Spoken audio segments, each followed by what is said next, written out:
হনুমানের উপদ্রবে তো ছাদ বাগান প্রায় করাই যাচ্ছে না বলা চলে। যে পরিমাণে হনুমানের উপদ্রব চলছে তাতে গাছ নষ্ট হচ্ছে, টব নষ্ট হচ্ছে, ছাদময় মাটি হচ্ছে, তার উপরে কিছু মানুষের নেগেটিভ মন্তব্য।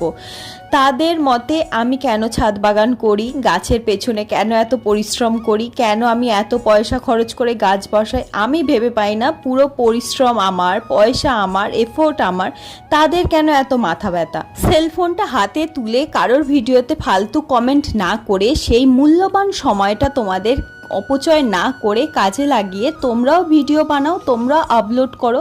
অন্যের উন্নতিতে এতটাও হিংসা করো না, বরং সেই সময়টা নিজেদের পেছনে ব্যয় করো, উন্নতি হবে। আর এই রকম ফালতু কমেন্ট যারা আমার ভিডিওতে করো, সেই সব কমেন্ট আমি আমার চ্যানেলে রাখবো না, দেখা মাত্রই আমি ডিলিট করব, ব্লক করব। তোমাদের আরও অনেক প্রোফাইল হয়তো আছে, সেখান থেকে তোমরা চাইলে ঘুরিয়ে ফিরিয়ে কমেন্ট করতেই পারো, সেটা তোমাদের চয়েস। যাই হোক, অনেক জ্ঞানের কথা বলে দিলাম, দেখা হবে পরের ভিডিও।